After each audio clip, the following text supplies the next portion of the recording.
안녕하십니까. 발표를 맡게 된 배정인 원장입니다. 오스템 미팅과 같은 큰 무대에 존경하는 박희용 원장님, 박찬진 교수님과 함께 하게 되어서 개인적으로 큰 영광입니다. 저는 디지털 파트를 맡았지만 제목은 디지털 아날로그를 떠나서 가장 합리적인 방법을 추구한다는 의미로 이렇게 제목을 정해봤습니다. 디지털이 무치하게 어떤 도움이 될까요?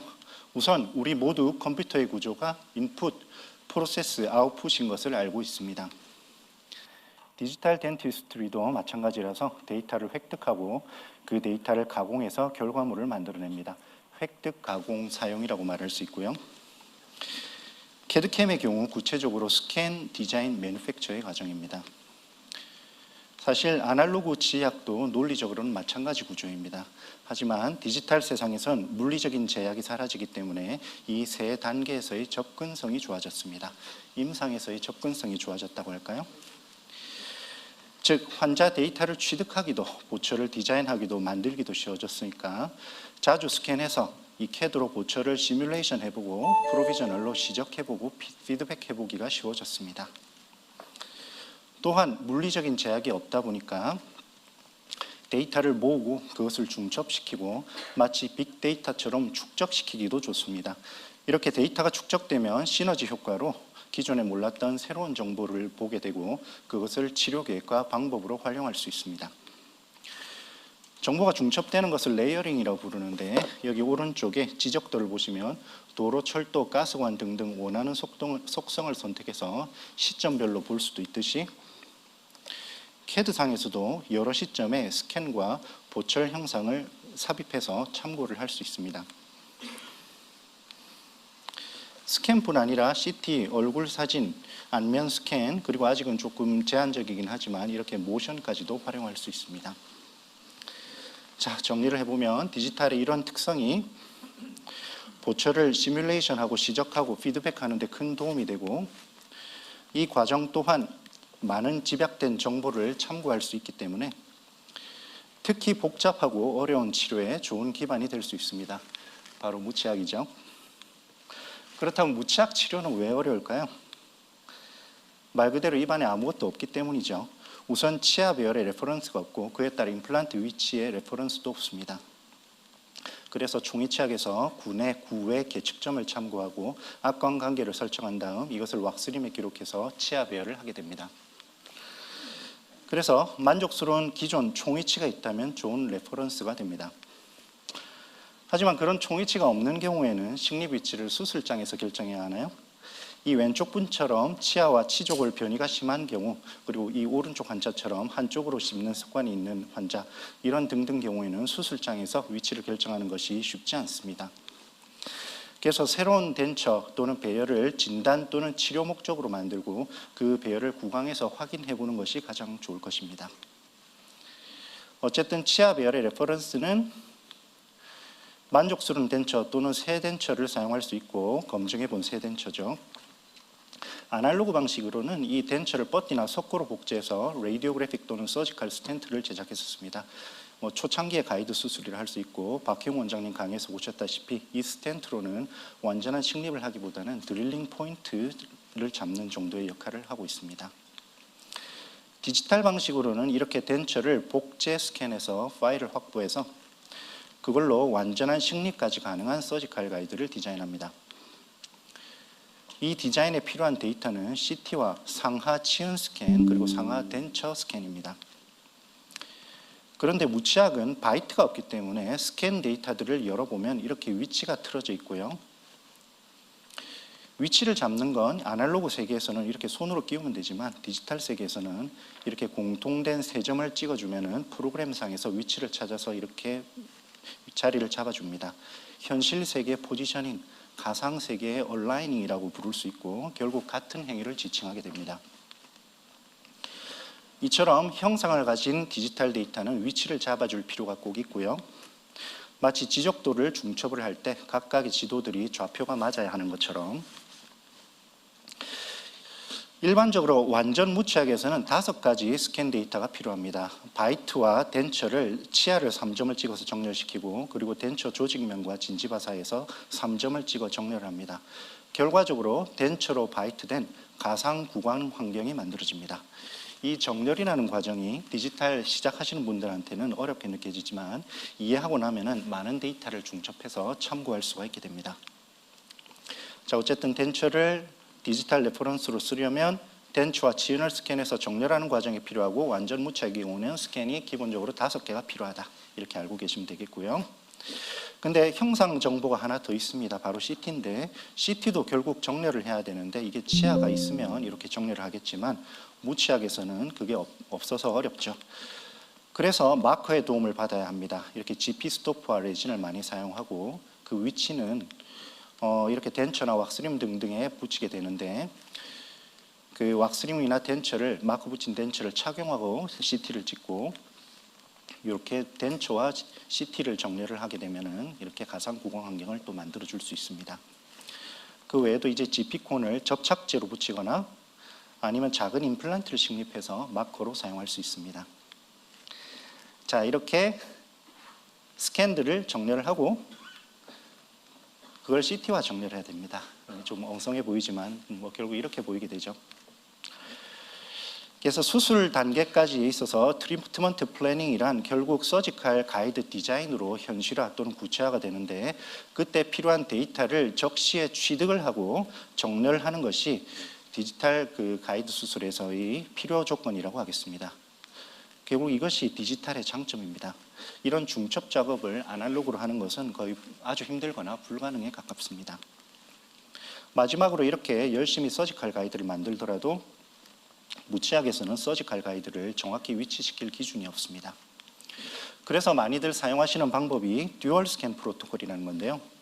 이 레퍼런스 덴처를 이렇게 레진으로 복제해서 덴처를 착용한 환자 CT 그리고 덴처만 따로 CT를 촬영해서 그래서 듀얼 스캔이죠. 이게 나름 옛날 로벨 가이드부터 내려오는 전통적인 방법인 것 같습니다.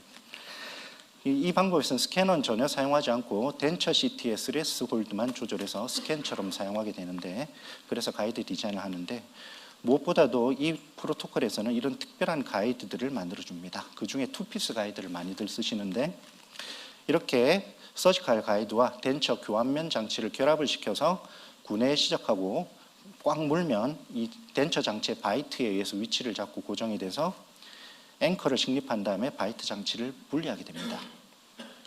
즉, 이 바이트 어플라이언스를 포지셔닝 레퍼런스로 사용하고 앵커 식립할 때 가이드를 고정한다는 목적인데요. 매우 좋은 아이디어이지만 구내 적합 및 바이트 시에 이렇게 에러를 보이는 경우들이 있습니다. 이유를 추정을 하자면 이 장치가 스캔이 아니라 CT에서 나왔기 때문에 장비 자체의 오차나 촬영 조건, 제작 조건에 따라서 오차가 생길 수 있다 보고 그리고 이렇게 결합하는 형태의 장치이기 때문에 제조 노하우에 따라서 오차가 누적될 수도 있습니다. 그리고 이 환자처럼 이 치아의 잔존 분포 상황에 따라서 교합력이 가이드를 돌아가게 만들 수도 있고 그다음에 이 악관 관계도 부정확할 수 있으므로 환자의 바이트를 기준으로 이 가이드 포지셔닝을 하는 것이 항상 신뢰성이 있을지는 의문입니다. 또 하나 중요한 문제는 드릴링을 할 때 이렇게 가이드가 흔들릴 수 있고 이럴 때 앵커를 사용하라고 권유를 하는데요. 사실 앵커를 식립하는 행위 자체도 가이드를 변화시킬 수 있습니다. 이 케이스를 보시면 제가 했던 케이스인데 이 바이트 장치를 사용했고 리치의 중앙에 임플란트를 계획을 했으나 실제 임플란트는 설축으로 밀렸고 출혈 경향이 있는 환자라 비하 출혈도 발생했습니다. 바이트 장치로 포지셔닝을 했지만은 앵커에 의해 설축으로 밀린 게 아닌가 추측이 됩니다. 가이드 포지셔닝 및 고정은 이렇게 리치의 성상에 따라 여기처럼 플랫하거나 모바일한 경우에는 큰 문제가 될 수 있습니다. 여기 CT에서 보시다시피 여기 갭을 볼 수가 있죠. 이 미스 포지셔닝, 가이드의 미스 포지셔닝을 인지하지 못하고 수술할 경우에 치명적인 결과로 이어질 수가 있고 가이드 수술을 하지 않으니만 못한 결과가 됩니다. 아까 보여드렸지만 가상 세계에서 온라인한 결과가 실제 손으로 실제 세계에서 이렇게 우리가 포지셔닝 하는 것이 바로 기곡물 딜리버리고 매일 하는 건데요. 이 서지컬 가이드가 다른 기곡물과 다른 점은 오차에 따른 결과가 크리티컬하고 회복이 어렵다는 점입니다. 그래서 저는 이 포지셔닝 문제를 극복하기 위해서 요즘에는 이런 작은 임플란트를 치료 초반부에 식립하고 있습니다. 그래서 이걸 통해서 왁스림, 그리고 진단 덴처, 서지컬 가이드까지 일관적인 위치를 잡을 수 있습니다. 이러한 미니 임플란트들을 사용할 수 있는데 현재는 맨 오른쪽 이 임플란트를 가장 선호하고 있고요. 임플란트 식립 위치가 아닌 잔존 치아를 서지컬 가이드 포지셔닝에 사용할 수도 있습니다. 그리고 다 식립한 뒤에 발치를 하면 되겠죠. 이 레퍼런스 임플란트는 본에 식립하기 때문에 앱솔루트 가이드 레퍼런스라고 할 수 있고 왁스림과 덴처 그리고 서지컬 가이드까지 동일한 포지셔닝을 담보해 줍니다. 플래닝이 수술로 이어지게 하는 매개체라고 볼 수 있고 그 다음에 서지컬 가이드의 포지셔닝과 앵커링 시에 변이를 막아줍니다. 또한 이 형상 데이터들을 정렬할 때 좋은 매칭 레퍼런스가 됩니다. 즉 현실 세계에서의 포지셔닝, 가상 세계에서의 얼라이닝 그리고 그 연결에 이르기까지 레퍼런스 임플란트는 매우 유용한 툴이 됩니다. 하지만 이런 번거로운 점들도 있기 때문에 푸어 리치 쉐입에서 선택적으로 사용하고 있습니다. 자, 정리를 해보자면 트리트먼트 플래닝은 시술 초기에는 임플란트 식립 계획을 만드는 것이고 결국 서지컬 가이드 디자인으로 현실화가 되는데요. 무치약에서 1번 치아배열 레퍼런스가 없다는 것은 디지털 아날로그를 막론하고 근본적인 문제인데 덴처 형상을 디지털화 및 정렬을 해서 극복을 합니다. 2번과 3번은 디지털 가이드를 사용하기 위해서 생기는 문제고 이에 대한 해결책도 말씀드렸습니다. 만약에 무치약 가이드 시스템을 각 회사에서 제공을 한다면 최소한 이 세 가지에 대한 해결책을 제시를 해야 됩니다. 이 상황에서 이 레퍼런스 임플란트는 1, 2, 3 모든 단계에서 문제 해결에 도움이 됩니다. 이렇게 이 세 단계를 다 해결한 좋은 잘 만들어진 가이드 시스템은 최적의 위치에 정확하게 임플란트를 빠르게 식립할 수 있게 해줍니다. 수술 전에 고민을 다 하고 수술장에서는 믿고 빨리 들어가는 거죠. 그래서 이 플래닝을 기반으로 해서 전체적인 워크플로우에 대해서 설명을 드리겠습니다. 워크플로우라고 해서 이런 효과를 만들어 봤고요. 먼저 제가 가진 장비는 트리오스 2대와 모델 스캐너 그리고 안면 스캐너가 있는데 요즘에는 거의 모델 스캐너는 안 쓰고 있습니다. CAD 소프트웨어는 3쉐입의 덴탈 시스템 컴플리트 그리고 임플란트 스튜디오가 있고 제조 장비는 3D 프린터와 건식 밀링 머신이 있습니다. 그리고 이러한 기공물들을 만들고 있는데 이 기공물 보시면은 그 풀마우스 계획 단계에서는 3D 프린터가 밀링 머신보다 더 큰 역할을 합니다. 그래서 여러분들께서 이 밀링 머신을 사면은 갑자기 비용이 확 늘어나는 그런 경향이 있는데 스캐너와 프린터만 있으면 제가 하는 정도는 하실 수 있을 걸로 봅니다. 물론 소프트웨어가 문제긴 하지만 구매는 오스템에 문의를 하시면 되겠습니다. 그래서 전체 과정은 이 구체적인 행위를 기준으로 8단계로 정리를 해봤고 박희웅 원장님께서 제시하신 5단계 과정과 상통을 하고 있습니다. 그래서 이런 보철학적 과정과 이런 난제들이 어떻게 디지털로 해석되고 그리고 현실화 구현되는지 지금 보시면 되겠습니다. 자, 첫 단계는 레퍼런스를 만드는 단계입니다. 기존 덴처가 없는 상황을 가정하고 그리고 가능한 많은 임플란트를 식립해서 브릿지로 수복하는 상황을 가정을 하겠습니다. 치유된 치은에 레퍼런스 임플란트 3개 정도 식립하고 이니셜 스캔을 체득하는데 바이트가 없다 보니까 상악 정렬이 이 단계에서는 불가능합니다. 그래서 이 편한 방법으로 레코딩 베이스와 왁스림을 제작을 합니다. 이렇게 왁스림 트라이닝 합니다. 저는 상악법을 선호하고요. 그리고 이 치은 스캔하고 정렬을 하기 위해서 이 왁스림일지라도 릴라이닝을 하는 게 좋습니다. 그리고 이 단계에서 얼굴 스캔을 사용할 수도 있고요. 만약에 얼굴 스캔을 사용하신다면 이 구강 스캔과 정렬, 3포인트를 매칭시킬 수 있도록 마커, 왁스림의 마커 또는 잔존 치아가 있어야 됩니다. 이제 교합기 마운팅을 할 수도 있고 아까 말씀드린 것처럼 스캔 데이터만으로 정렬을 시킬 수도 있습니다. 이런 순서를 따르죠. 그리고 얼굴 스캔을 구강 스캔과 정렬시켜서 사용할 수도 있습니다. 이 마커를 구강 스캔과 3포인트를 정렬하는 것이고요. 이 페이셜 스캐너는 몇 년 전에는 아이폰이나 아이패드를 사용하거나 산업용 핸드헬드 스캐너를 사용을 했고 요즘에는 치과 전용 제품들도 전용 소프트웨어와 함께 출시되고 있으니 관심을 가져보시는 것도 좋을 것 같습니다. 이제 마운팅 또는 정렬이 됐으니 이제 치아 배열을 하는데 이 단계에서 치료 계획을 확정합니다. 브릿지 형태의 보철이 가능할지 립 서포트를 위해서 치은이 포함된 보철을 해야 될지 보철의 양식과 임플란트의 개수를 결정하게 되겠죠. 왁스림이 기본이지만 안면 스캔을 사용해서 이 캠퍼스 평면, 미드라인 등을 보완할 수 있습니다. 안면 스캔은 풀마우스뿐 아니라 전치부 보철에도 활용할 수 있습니다. 아날로그 시절에는 이렇게 했었죠.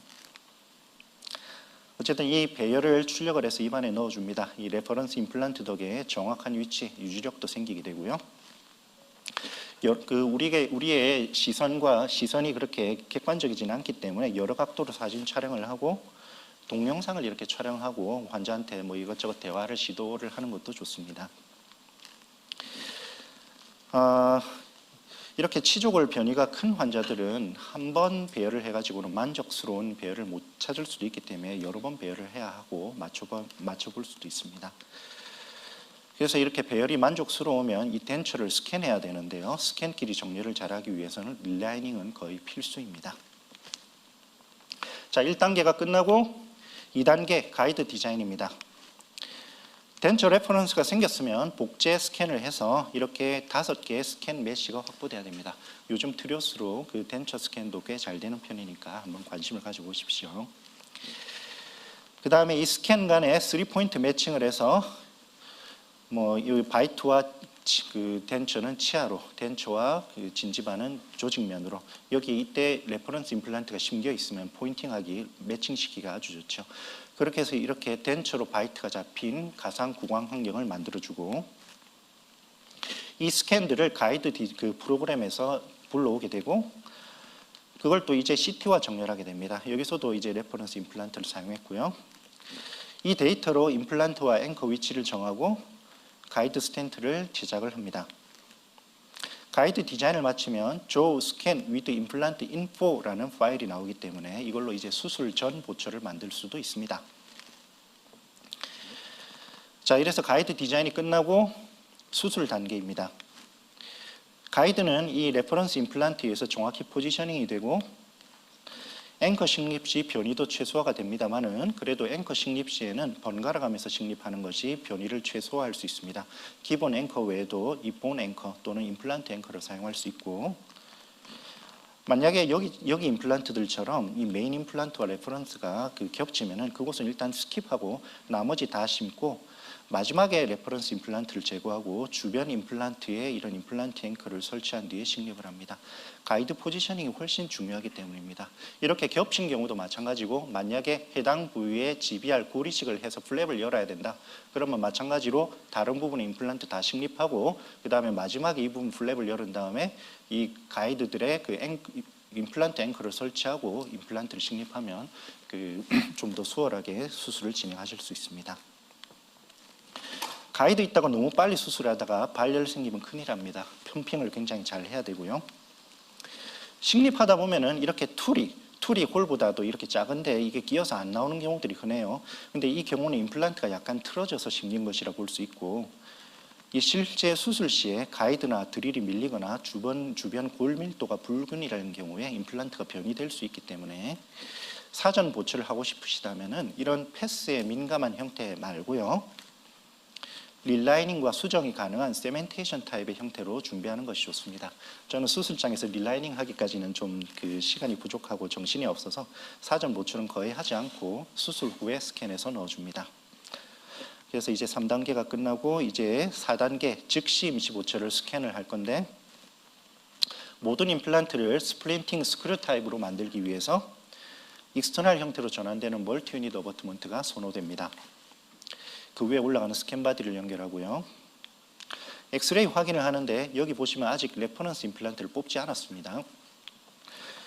그래서 이 레퍼런스 임플란트를 포함해서 상하악을 스캔을 하는데, 상하악은 어쩔 수 없이 다 뽑았고요. 이게 수술 직후에는 스캔이 잘 안 되는 경우가 있어서 이렇게 그냥 인프를 뜨거나 아니면 주변에 바이트 머티리얼을 둘러가지고 스캔을 하는 그 방법을 쓸 수도 있습니다. 근데 현재 바이트는 못 뜨죠. 옛날에는 덴처를 잘라서 이렇게 바이트를 뜨기도 했는데 디지털적으로 세련된 방법은 아닙니다. 스캔이 마치면은 레퍼런스 임플란트를 이렇게 이제서 뽑게 됩니다. 자, 이제 스캔을 했으니 기공물을 만듭니다. 아까 바이트 스캔을 하지 않았지만 기존의 왁스림, 덴처 그리고 가이드 디자인에 사용했던 스캔들이 서로 이렇게 정렬이 되어 있으니까 이 오른쪽이 수술 직후 사진 스캔이고 이게 기존 스캔이죠. 이렇게 3포인트 매칭을 해줄 수가 있는데 이 임플란트, 레퍼런스 임플란트가 남아 있으면은 그걸로 매칭을 시키면 되고요. 상악은 어쩔 수 없이 레퍼런스를 다 뽑았기 때문에 뭐 루게를 매칭 포인트로 사용했지만 정확도는 조금 떨어집니다.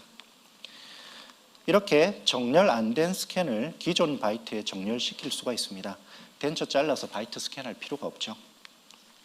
이 과정은 클래식 보철, 전통적인 보철의 크로스 마운팅과 같은 의미가 아닐까 합니다. 그래서 버추얼 크로스 마운팅이라고 부를 수가 있죠.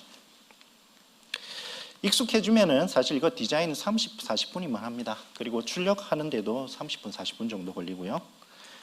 이게 보통 다음 날에 넣어줍니다. 이게 레진이라 그런지 원피스지만 생각보다는 잘 맞아요.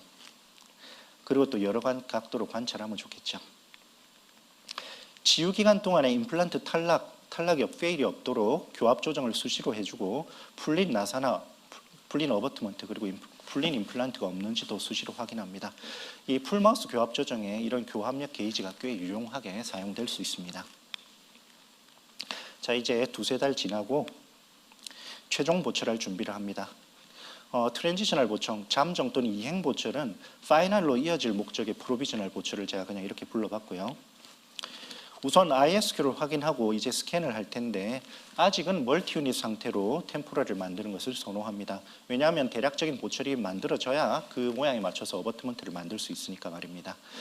스캔을 하고 그 다음에 원래는 원피스였던 이 템포라리 보철을 이 전치부, 구치부로 쪼개서 전치부를 물리고 구치부 바이트를 체득을 합니다.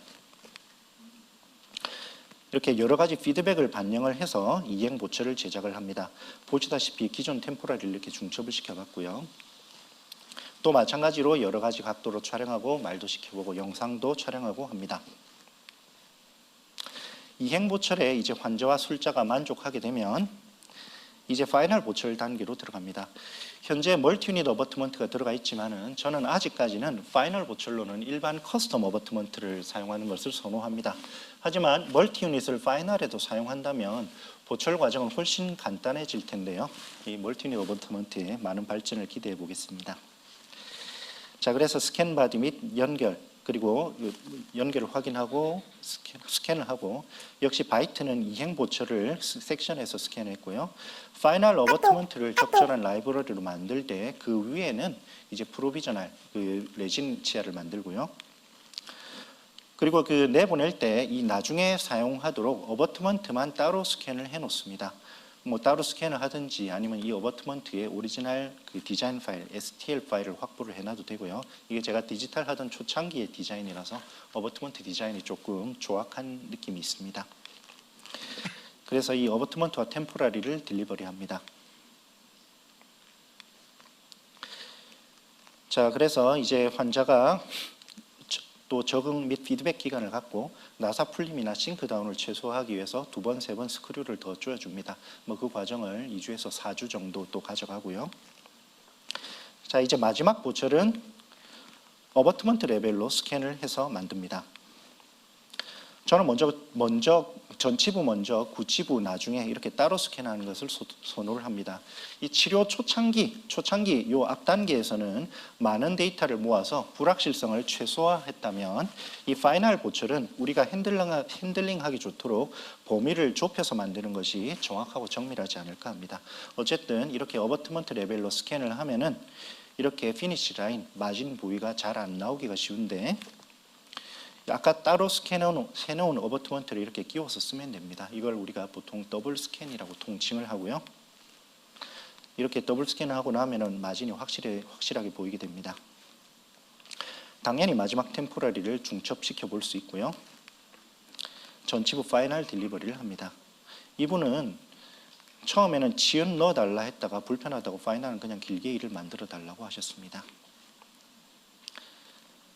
같은 방법으로 구치부 스캔을 하고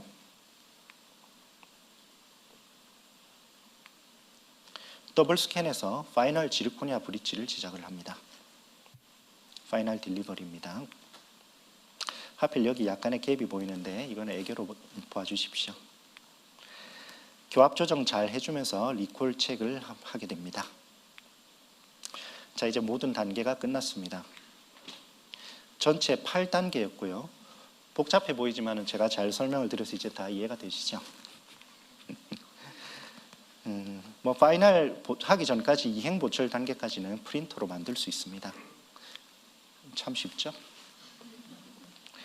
보통 이렇게 발표를 하고 나면 수술 전 준비 기간이 얼마나 걸리냐 질문이 잘 들어오는데요. 보통은 한 1, 2주 정도 뭐 진단도 하고 덴처도 만들어 보고 합니다.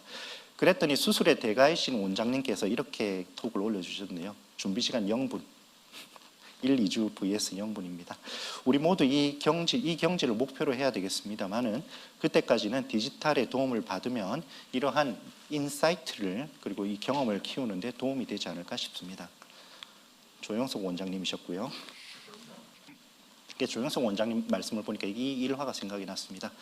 피카소가 5분 만에 8천만 원짜리 그림을 그릴 수 있었던 것도 40년간의 수련 기간이 있었던 거고요. 요즘에 디지털 하시는 분들 보면 임상 경력이 짧음에도 불구하고 풀마우스를 꽤 잘하시는 분들도 많이 계십니다. 그래서 디지털을 통해서 임상 접근성이 훨씬 좋아졌으니 이러한 보철학 원리들의 이해도 역시 훨씬 높아질 수가 있습니다. 여러분 복잡해 보이시면 오스템 ORC나 3쉐입 슈퍼클래스에서 제가 다 알려드리겠습니다.